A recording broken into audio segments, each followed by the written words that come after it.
বাংলাদেশ ব্যাংকের সঞ্চয়পত্র সিস্টেমে জালিয়াতির ঘটনা হ্যাকিং কিনা তা এখনো নিশ্চিত হওয়া যায়নি। তবে কেন্দ্রীয় ব্যাংক এ ঘটনার মামলা করেছে সাইবার সিকিউরিটি আইনে।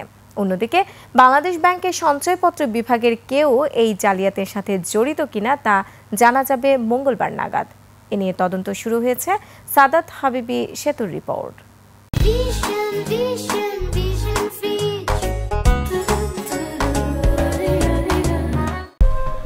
গত 13 অক্টোবর একজন সাধারণ গ্রাহকের এনআইডি কার্ড ও ফোন নাম্বার ব্যবহার করে বাংলাদেশ ব্যাংকের মতিঝিল কার্যালয় থেকে 25 লাখ টাকার সঞ্চয়পত্র লুট হয়েছে। মূলত তার ব্যাংক হিসাবটি ছিল অগ্রণী ব্যাংকের জাতীয় প্রেস ক্লাব শাখায়।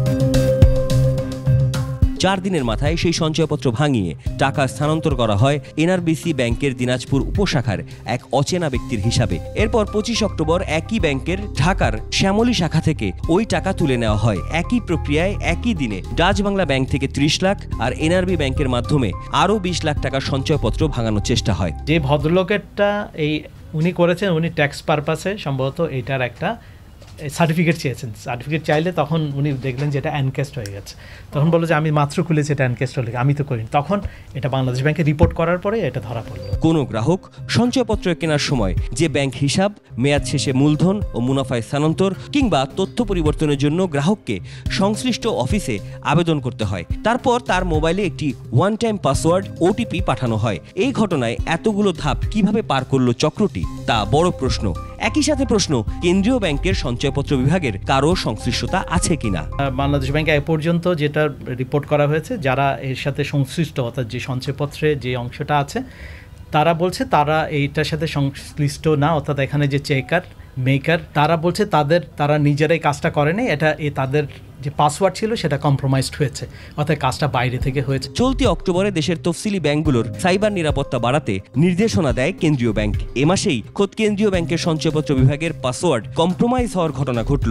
জানা যায়, আগস্ট পর্যন্ত কেন্দ্রীয় ব্যাংক ও অন্যান্য অনুমোদিত প্রতিষ্ঠানে প্রায় 3.5 লাখ কোটি টাকার সঞ্চয়পত্র কিনেছেন সাধারণ গ্রাহকরা। পাসওয়ার্ড করে বাইরে থেকে করতে এটা সম্ভব, ওই জিনিসটা টেকনোলজিক্যালি ইজ পসিবল, কিন্তু আমাদের তদন্ত হলে বোঝা যাবে এটা অনেকটা হ্যাকিং। কিন্তু এটা আপনি না হওয়া পর্যন্ত, তদন্ত রিপোর্ট না হওয়া পর্যন্ত হ্যাকিং বলতে পারছেন না। সঞ্চয়পত্র চুরির ঘটনায় এখন পর্যন্ত 2টি তদন্ত কমিটি গঠন করা হয়েছে। বাংলাদেশ ব্যাংকের তদন্ত কমিটি বৃহস্পতিবার থেকে 3 কর্মদিবসের মধ্যে তাদের প্রতিবেদন জমা দিবে।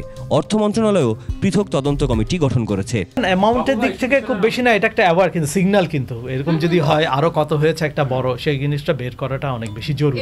28 অক্টোবর জালিয়াতি নিশ্চিত হওয়ার পরের দিন মতিঝিল থানায় জিডি ও বৃহস্পতিবারে মামলা করেছে বাংলাদেশ ব্যাংক।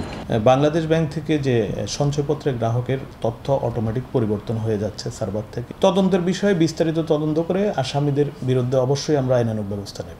2016 সালের 4 ফেব্রুয়ারি হ্যাকিং এর মাধ্যমে মার্কিন ফেডারেল রিজার্ভে থাকা কেন্দ্রীয় ব্যাংকের 10 কোটি 10 লাখ ডলার চুরি যায়, যা দুনিয়া জুড়ে আলোচনা সমালোচনার ঝড় তুলে। সাদাত হাবিবি সেতু, 21 টেলিভিশন, ঢাকা।